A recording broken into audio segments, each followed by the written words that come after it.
Günaydın, merhaba. That's where my Turkish ends, unfortunately. I would love to give this session in Turkish, but I can't. So I'll switch to English. It's absolutely a privilege and honor to be here in this great city of Istanbul and in your country of Turkey.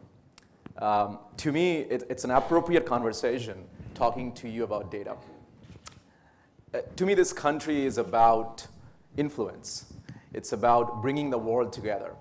When you look at culture, you look at religion, you look at people, you look at the way to move forward, give people the hope, and think about how do we assemble all the great things of the past and continue to move forward in the human civilization. And Turkey is a great example. It's at the crossroad of all of that. And that's why I think this conversation is so appropriate, because data also is giving us an opportunity to think about all the great things we've accomplished in the business, in our personal lives, and how do we move forward with the new potential opportunities in front of us. Emilio got us started with some great conversations to think about what data has done for us. Data was always there, so what has changed? Has it changed? And if so, does it give us a better window of opportunity to work on problems that we could not do before? And why you should listen to us? Why we believe we can talk about some of our experience and our ambitions around data. So I'm here to talk a little bit about that, and hopefully we can have a conversation both now and going forward to help better understand where you are trying to go within your organizations and how can we be a partner with you in that journey.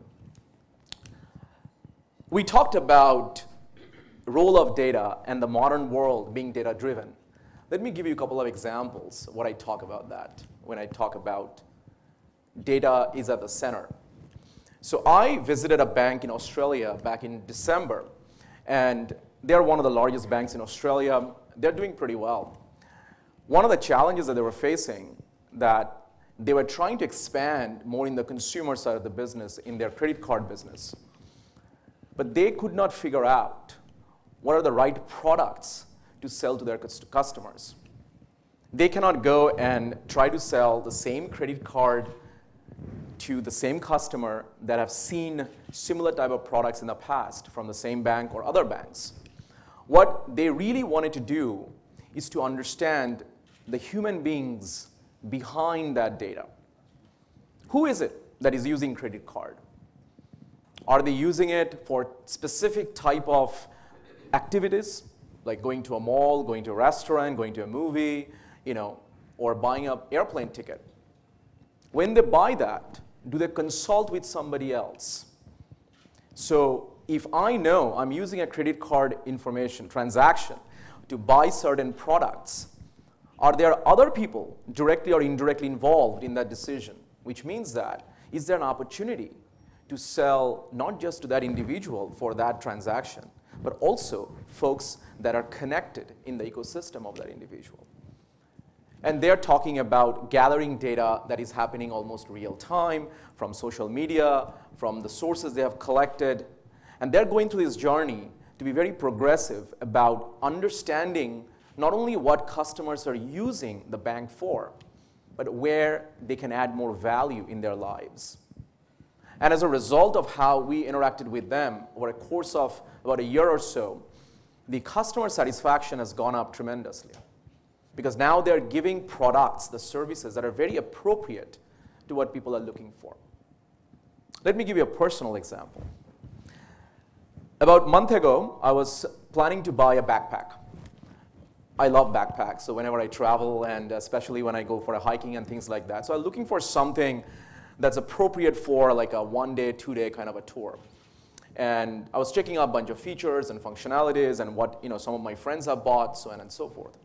And I was doing that mostly from my mobile device. Now, when I came to office and I opened my laptop, and during the day, sometimes we all slack a little bit here and there and open up my Facebook and see what's going on. And I see the advertisements coming up of those backpacks with better pricing offers from some other vendors. mind you, I did that search from my mobile device. And I'm now interacting with from my laptop. And the same thing happened when I opened my iPad. Those information was coming up. But it gets even more interesting. A couple of days later, it is not just the backpacks. It's about shoes, about the hiking. So it's something interesting going on, which is, it is not just what I was doing, but why I was doing something. And that is the bigger opportunity, I think, about data. If we can connect how we are going to use the data and where we see the value, then there is a bigger way we can serve the customers, be that retail, be that finance, be that healthcare, any industry whatsoever. And to me, that's the modern world being data-driven. Data is no more just an end product that come out of some business process. Data is at the heart of everything. Data is the fuel that is driving the business. And it is making us think. It is making us think, what can we do differently? What can we do better? Can I reach you at the time when you really need to have a product or service? And can I give you a better option? To me, that's about modern world being more data-driven. And Emilio talked about the change we have seen from the productivity to age of engagement. The only thing I want to talk about in this slide is, what used to be the case 20, 30 years ago, it was really about how can we get more efficient? How can we automate some of the process so we can get there faster? To me, that is productivity improvement. So we bought a lot of applications, IBMs and Oracles and SAPs and PeopleSofts and what have you. And they helped us. They helped us a lot to automate finance operations, marketing operations, sales operations. But now, if you look at last 5 years, what have changed?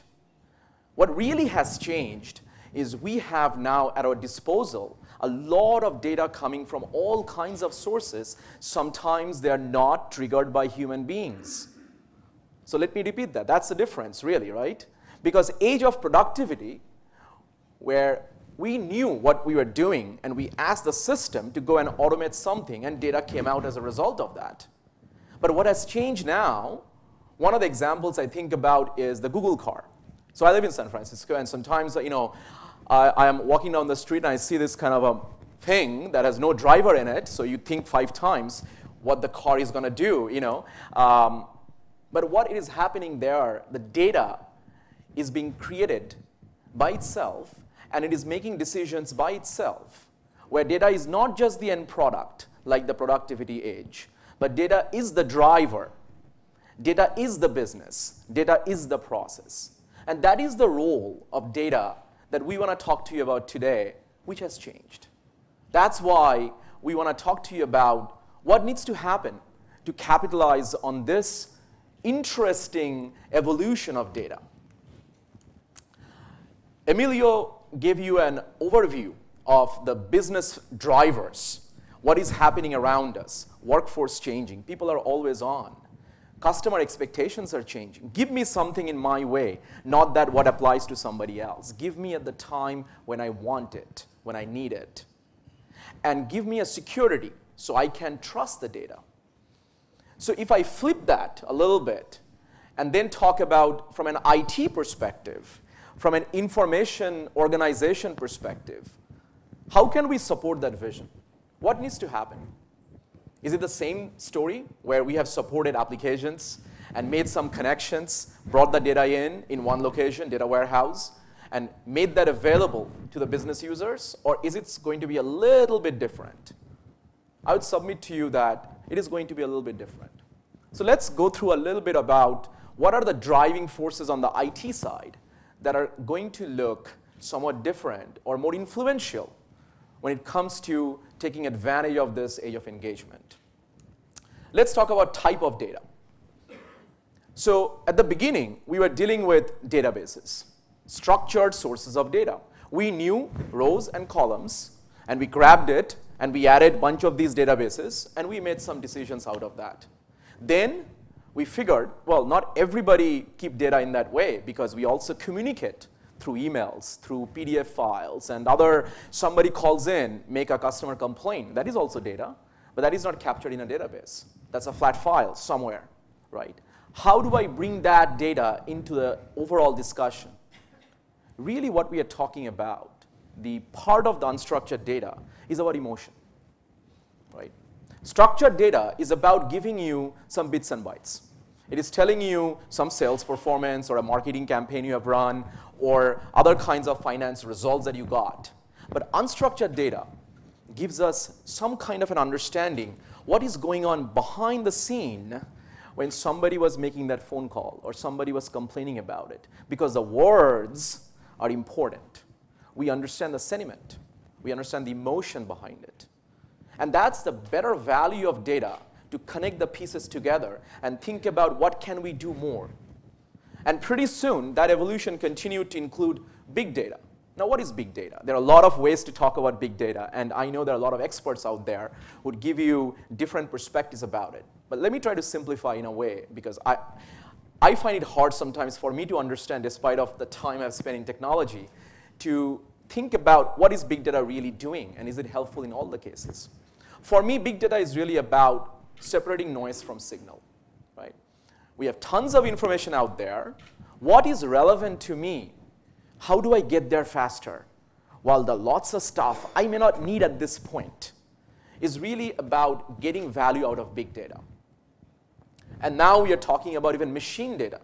So we are talking about data that is produced in nanoseconds, not even in seconds. One of our customers, GE Aviation, is looking at this business in a fundamentally different way, right? So now we are talking about engines, airplane engines, that people are not going to sell the engines anymore to the airlines. They're going to lease it. But what they're going to charge is the data that's going to come out of each piece of that engine. Why that is interesting? Because now the data is going to tell you a story real time and hopefully help you prevent some of the maintenance issues down the line. So much more of proactive way of dealing with those issues than reactive. That's a fundamental shift with the machine data, even in the business model context. Producers of the data. It used to be the case that line of business would make a request. Finance director or somebody from HR says, I need this information. And IT would collect all of these things together, all the operations, all the devices, all the infrastructure, and they would produce reports and dashboards and give that to the line of business. And that worked pretty well for a long period of time. But with the explosion of new type of applications that both line of business IT as well as the line of business users themselves, like Emilio talked about, when he wants something, he would go and try to grab some information from an Excel file or any application that might be on the cloud. They are getting their hands on the data directly. So the producers of the data is no more the 0 and 1.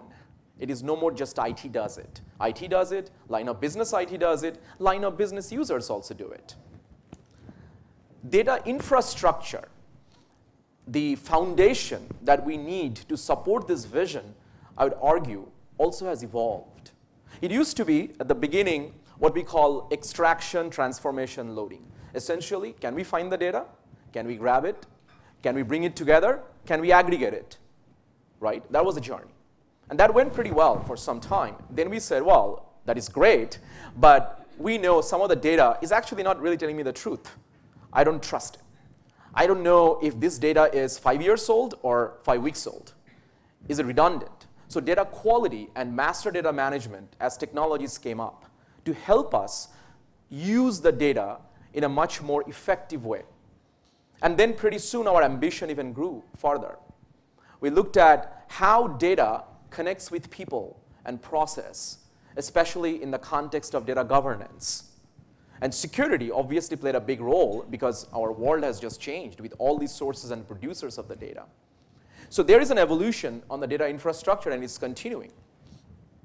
The sources of the data, the applications, they have also changed from the days of best-of-breed applications or applications that were much more on-premise, such as SAPs and the Siebels of the world, to now we have applications that live on the mobile device.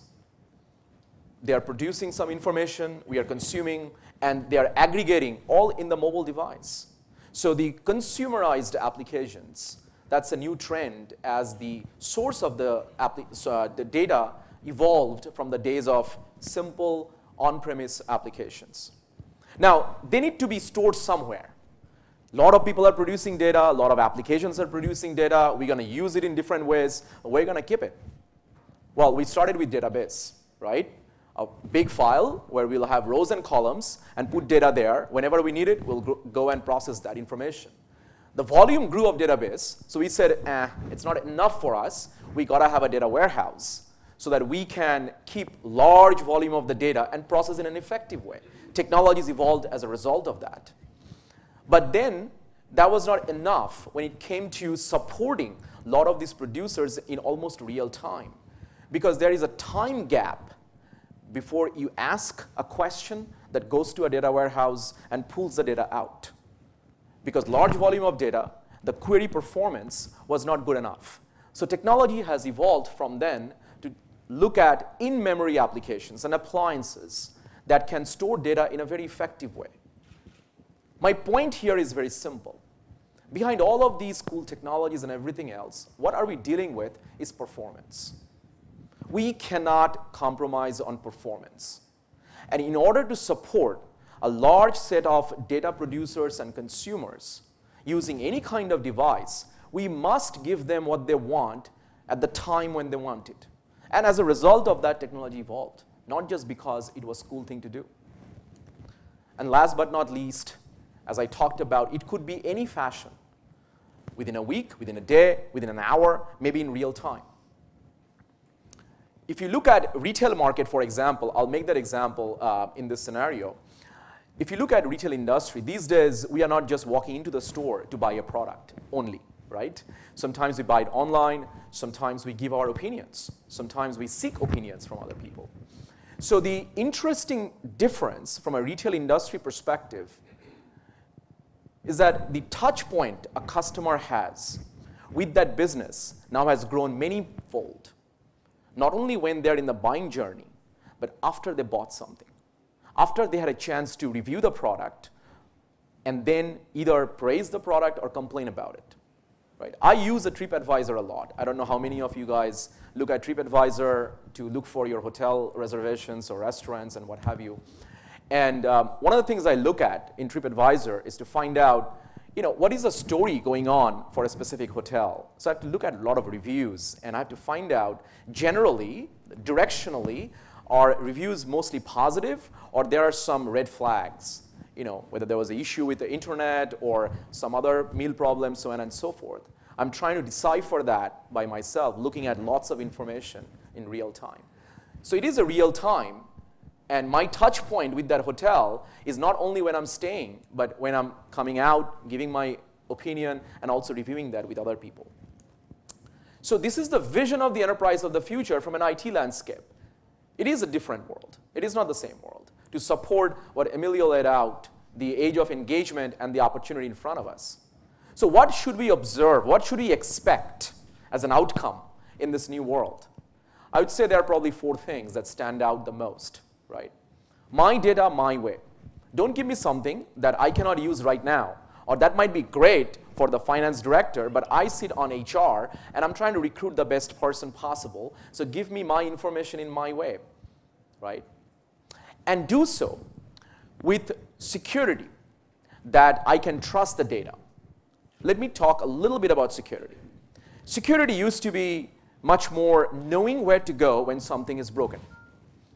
Now, as things have changed, as we have gotten more and more sources, big data and social media data and text data and data warehouses and all these producers producing data, it is no more good enough to fix it only when it is broken.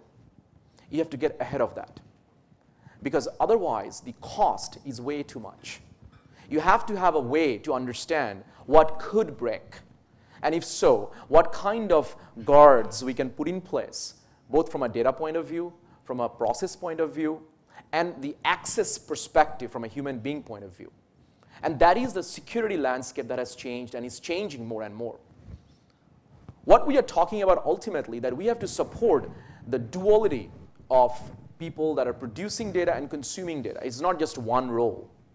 in the line of business, I could be asking for data. I could be also giving data at the same time. All the more important to have that security protection. Ultimately, what we are talking about is a shift in the importance of the role of IT. It is becoming or has become more and more strategic. IT is not just at the receiving end when the line of business says, here is a project, let's go and figure out what applications to buy. They need to be, and they are, much more at the center, at the front of it, and talk about what is the architectural integrity.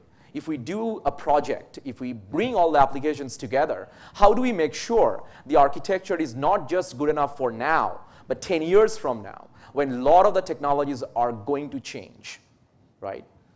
They'll also look at, in a relationship with the business goals, whether it's a revenue growth plan or a geographic expansion, new product introduction, or expanding the target customer segments, how can we have an IT infrastructure, a best practice, and applications that can support that growth agenda? So the role of IT is getting more strategic. So I wanted to lay out this kind of scene for you, if you will, how the role of IT and the role of different technologies are going to demand more of us, our attention, in looking at it of engagement in a different way. Now, the question then is, well, it sort of sounds interesting, but do people agree? Well, Economist ran a survey of global C-level executives around the world. About 600 or so plus people responded, and 97% says, yes, we agree, data is very, very strategic. Problem solved, isn't it? Not so much. Only 12 to 15% said, we are actually doing something meaningful with it. Wait a second. You just said 97% said it is strategically important, and then only 10s and 12% are saying, you know, we feel good about what we are doing. What's going on? Why there is a gap? Why there is a gap between acknowledging it and doing something with it? We believe there is a problem here.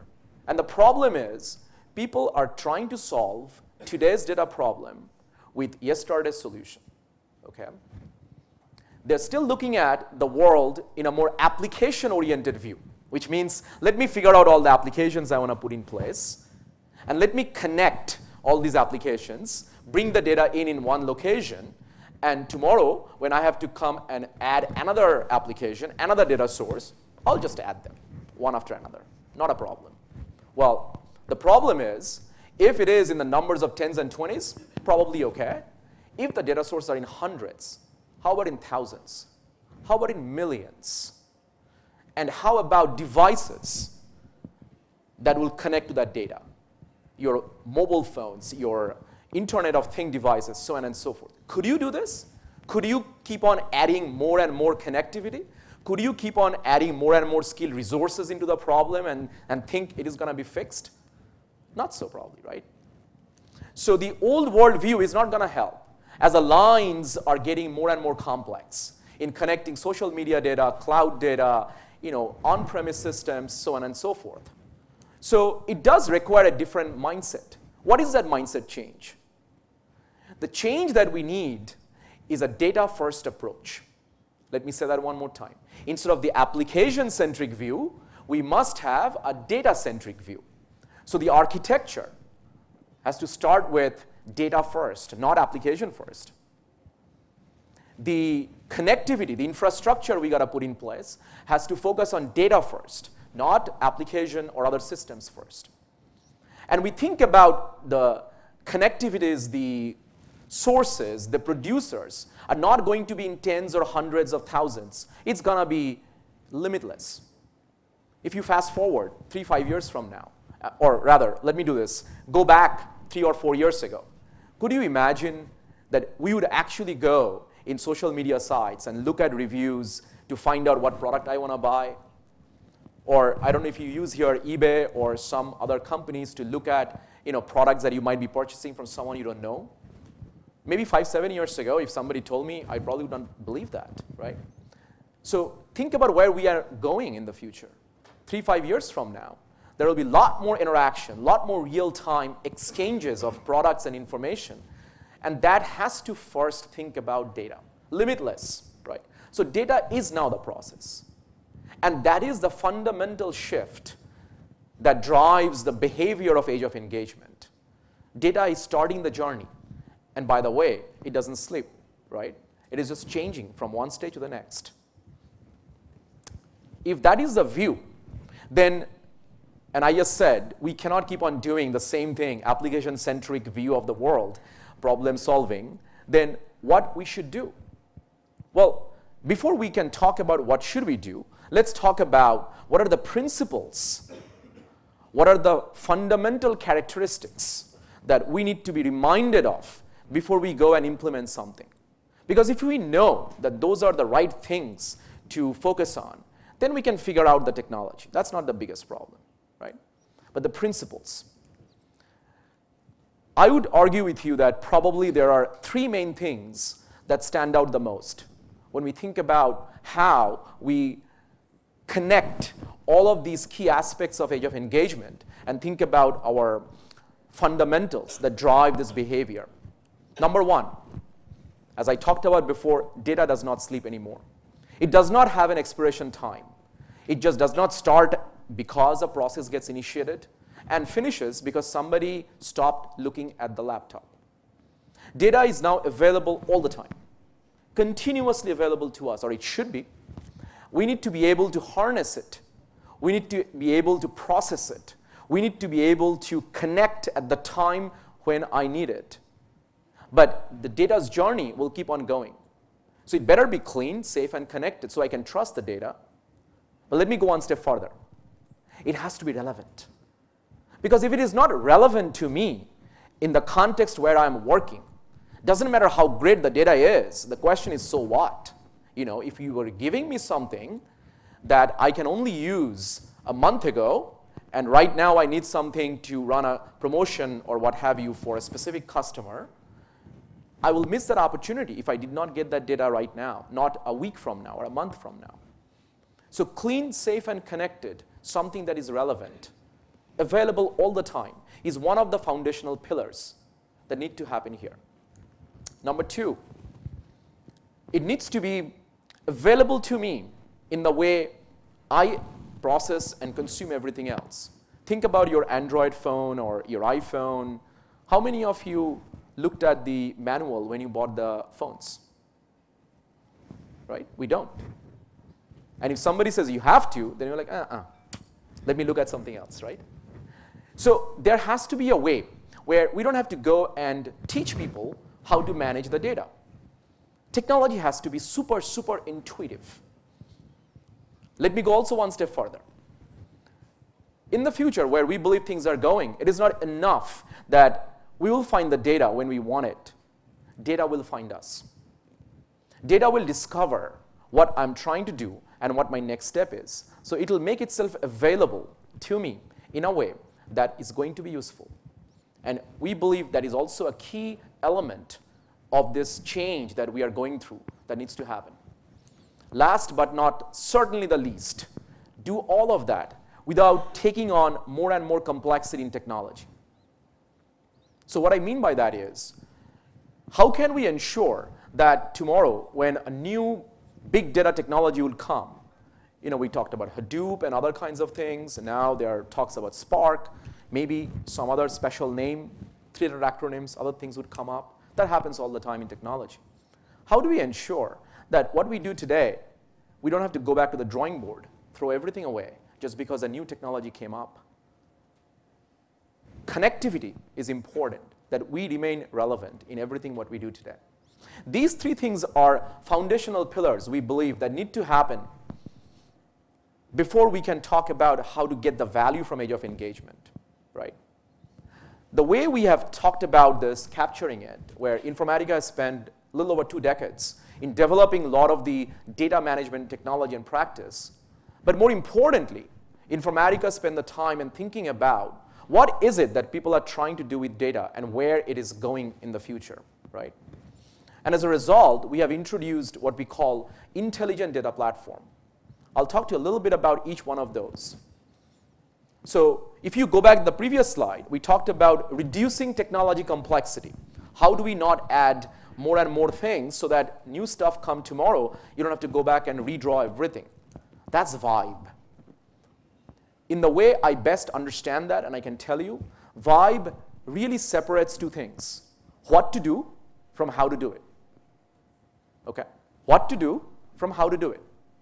What to do are the things like, give me a new data source, a Hadoop source, or a new mobile, or a new cloud-based application. How do I map to that source? How do I give that instructions to find out where that source is, grab the data, and then ask it to send it somewhere else? That is the instruction of what to do, right? And then how to do it is, once it comes, then what is it that I'm trying to do with the data? I'm trying to aggregate. I'm trying to cleanse the data, get rid of all the duplicates, process it so I understand what is the emotion behind the data. So if I have separated that logic, all the great things I want to do with the data, from where to grab it from and where to send it, guess the beautiful thing that just happened. Tomorrow, you say, I'm going to add 1,500 other data sources. I say, no problem.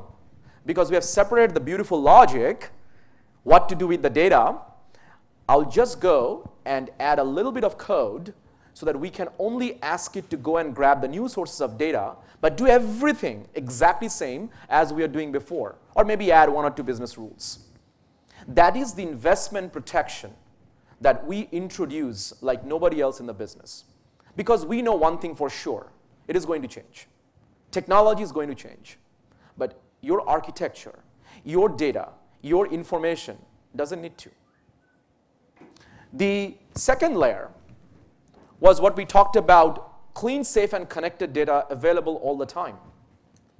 That's what we do in data infrastructure.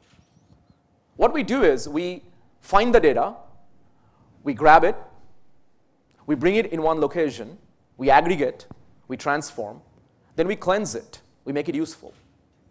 Then we protect it, make sure that all the security, all the regulation, all the different rules we can process against the data, and it is rightly useful for the purpose you're looking for. And then we store it, depending on certain requirements by country, by industry, what have you. So it goes on end to end in the data infrastructure process. We can do all of that, and Emilio talked about how analysts look at us in the way we provide those capabilities. Now, if you ask me, would that be enough if we had Vibe and data infrastructure and say, you know, that gives you a pretty good platform to go and give to a customer and you get a lot of value out of it? Yeah, probably, you know. I would say it's a necessary step, but not sufficient. It is a necessary step, but not sufficient. Why it is not sufficient? Because I am still not getting what is behind the data. Who's behind the data? Who's using it? What is the context? Where it is going to go? Who else can find that useful? What else I have done that I can bring into the equation? You know what? That is intelligence.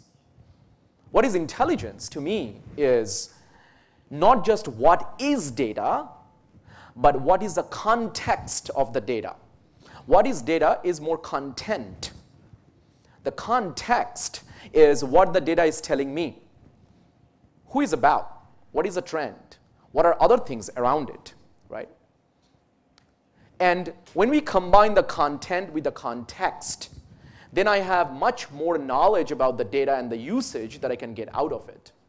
What we have done when we look at our data quality products, for example, from our intelligent data platform perspective, we know if there is a phone number based on the address that I know of a customer that lives in UK, the phone number has to start with +44, which is the country code of UK. Or if it is in Turkey, it has to be +90. If I know that it is a phone number, and if I know that +90 is missing, then I can go ahead and add that. Or if it was showing some other number, I can correct it. The data quality products from an intelligent data platform understands what that data is. So it can do all of that automatically.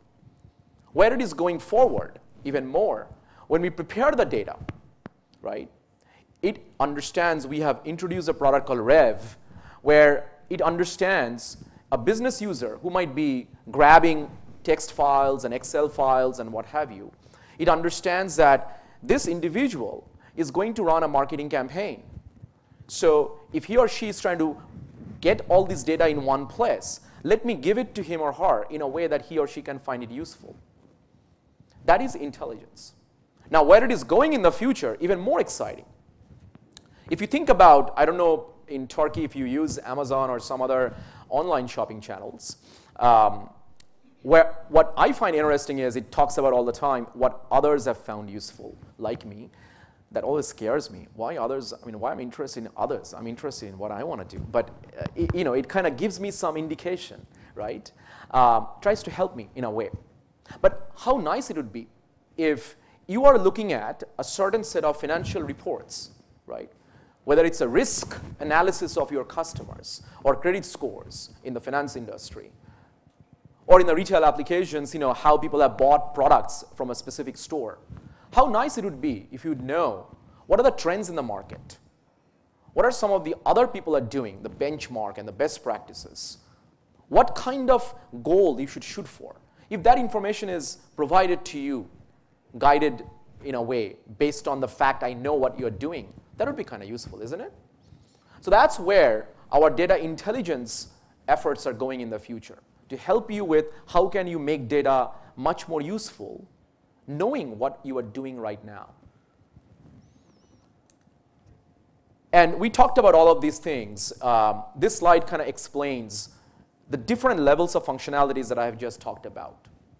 If I want to remember one thing from this intelligent data platform and the approach that we have taken, we are interested in data. Data is our passion. Data is our calling. Data is the reason why Informatica exists.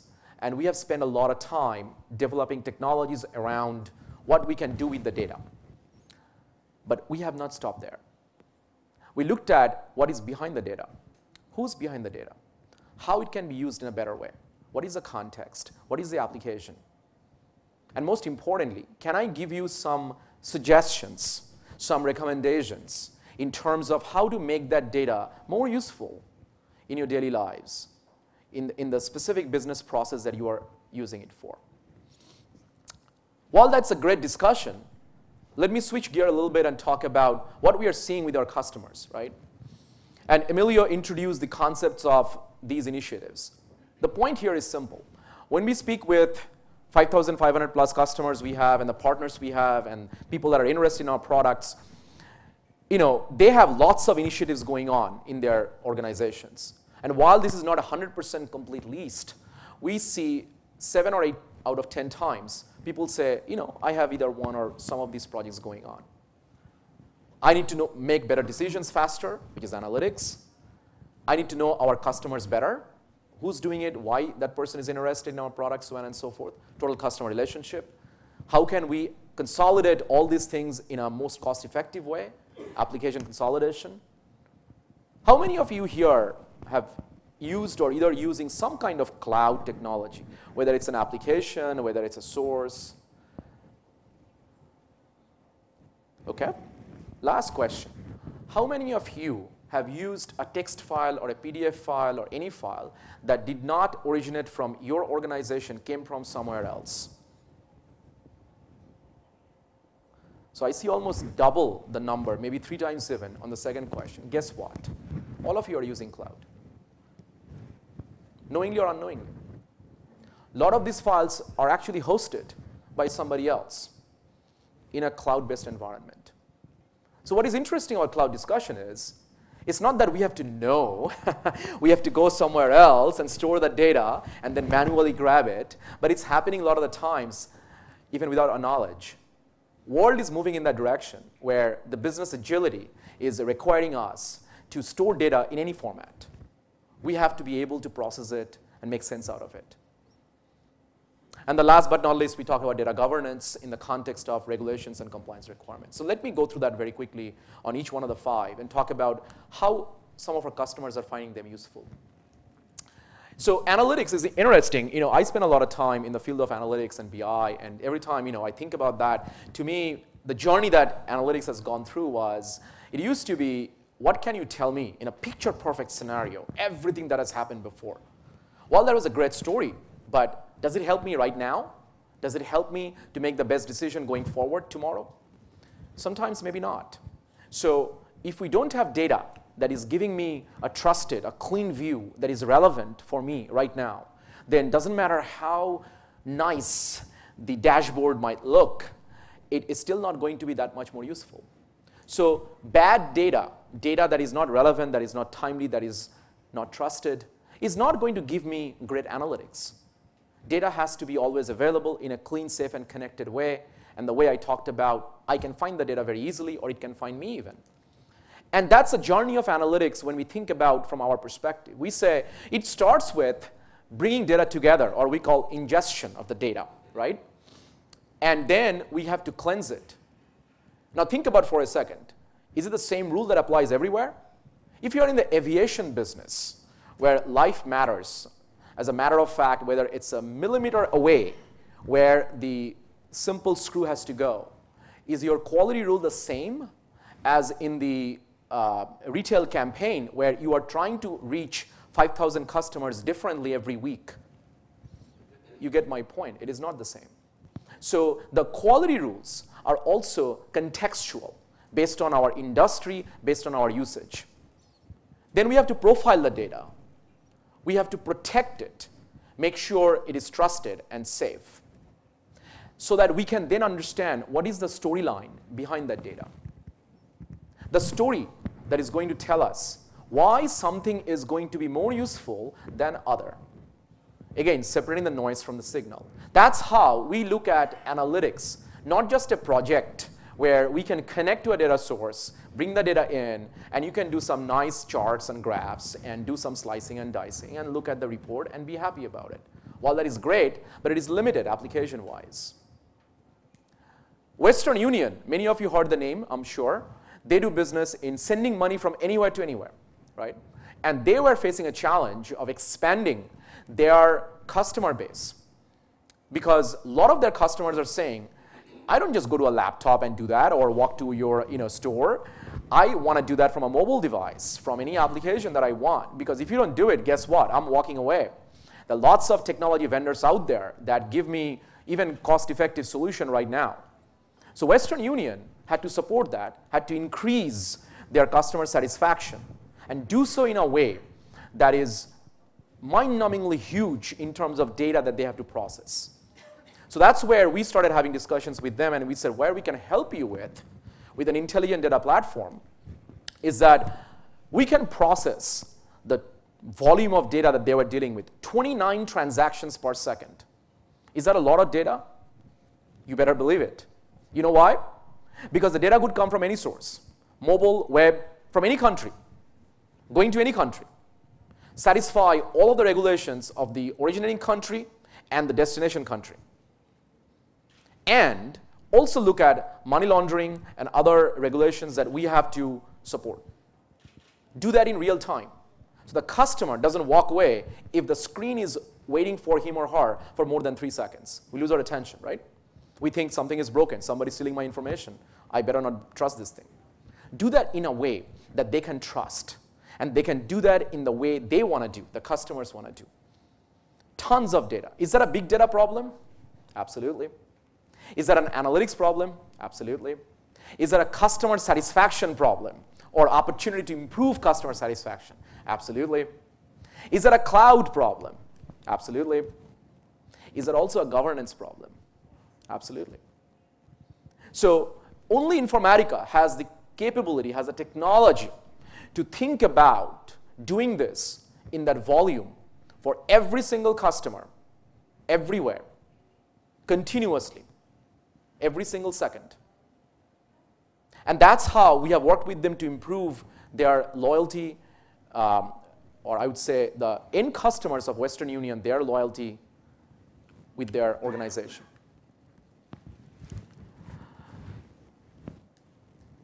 I want to talk a little bit about the total customer relationship. The total customer relationship, to me, is about knowing who is behind the data and what can I know more about that person, right? So if I am a member of a bank, does the bank know that either my spouse or my girlfriend or my family or my parents, my friends, are they also members of that bank? If I'm buying certain products using the credit card of the bank, am I talking about the experience to somebody else and asking them to go and get that card as well because it gives you points and this and that, other privileges, if you will? If I don't know who that individual is, I just know the record. Anybody can do that. Anybody can go and look at a database, data warehouse, what have you, and look at a record and say, I know this entity, right? All the data that gives you a last name, first name, address, and the transaction the person has done, so on and so forth. And I understand the customer. Well, I would submit to you, not so easy, right? We only know the data information, not the person information. And the customer relationship is all about person. It's not about data. Data is just the means to the end. So let's turn it around. Let's look at not from the organization point of view. Let's look at from the customer point of view. What is it that I am doing with the organization when I am buying a product or a service? What is it that I will love about the product and service so much that I'm going to go and talk about to my friends and colleagues and what have you, so they could become that organization's customer? That's how Informatica approaches total customer relationship, not a record cleansing activity. And the way, again, we do it is we access all the up-to-date information, we validate, verify, we make sure that we know that this email address and this phone number and this address belong to that individual that we are dealing with, not somebody else. And we can connect all of these different touch points the customer may have with the organization.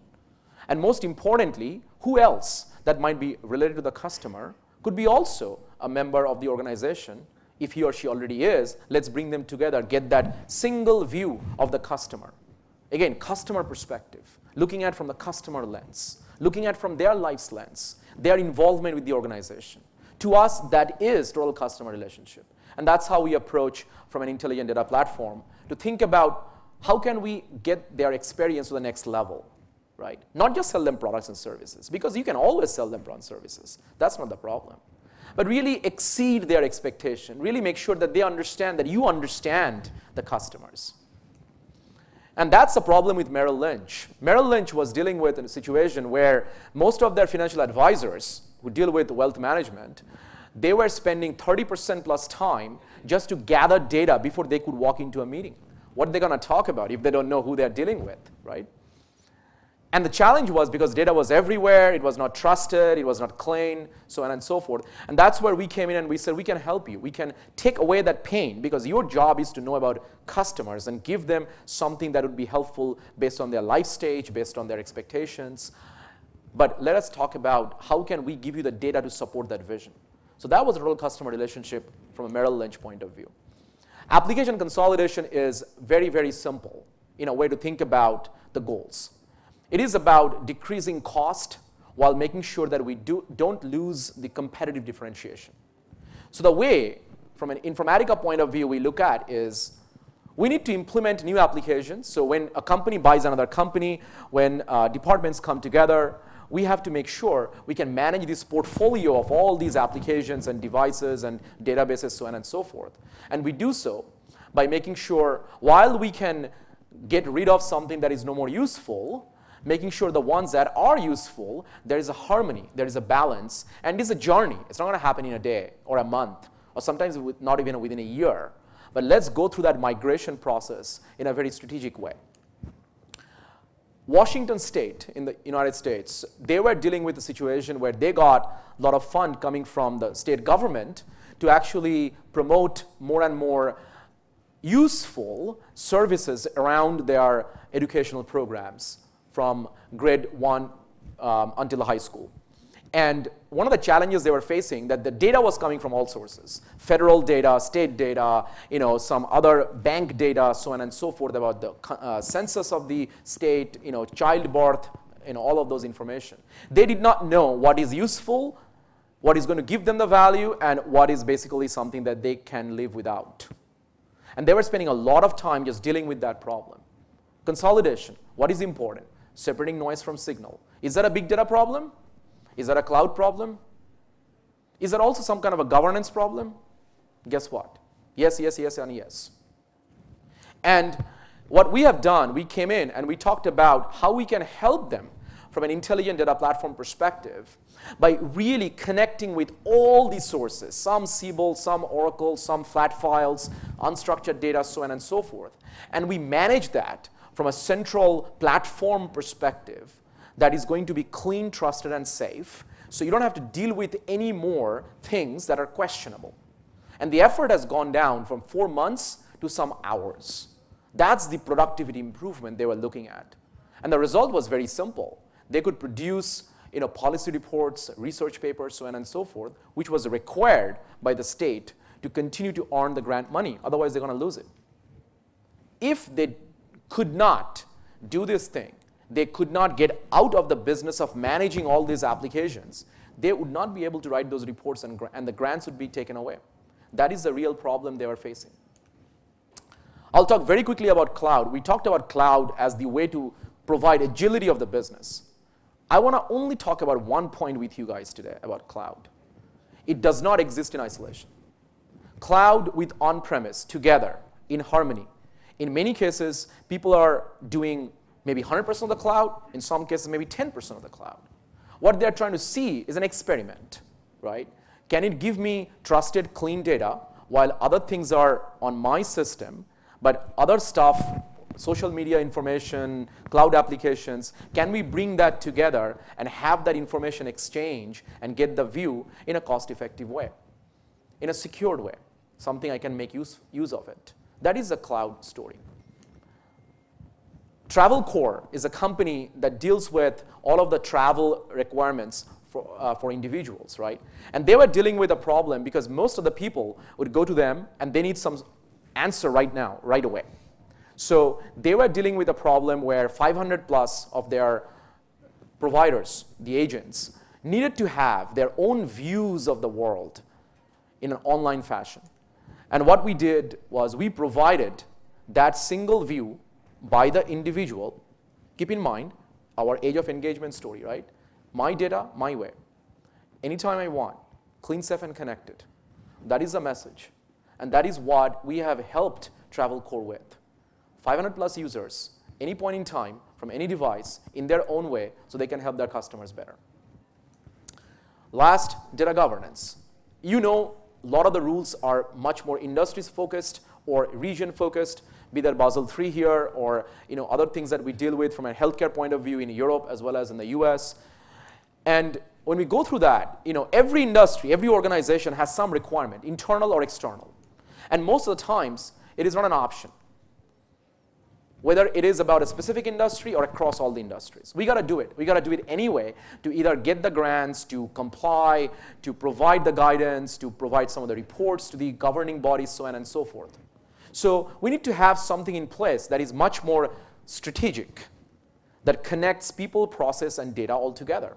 And that is the idea of data governance project for us, which is you can look at discovering, defining, applying, measuring, and monitoring all of that in from one single platform. And Fannie Mae was an example that looked at a lot of these data governance issues, and we helped them also from an intelligent data platform perspective. I will finish with this slide and remind you what exactly are we trying to do. We began our journey from an Informatica point of view to look at what can we do individually with data, some of the cleansing, some of the processing, some of the enrichment, so on and so forth, in the world where things were a little bit simpler, applications that were one thing at a time we can connect. But as things have evolved and exploded in terms of number of data sources and producers, our engagement with the data changed. Our expectations from the data changed. And data took much more of a central role in driving a lot of our behavior. And that is the age of engagement, where it is much more interactive, much more immersive, much more engaging when it comes to what we do with the data and what we want out of it. And unless we have a robust data management methodology, architectural support, and a discipline in place, we would not be able to gather all that information and get the value out of it.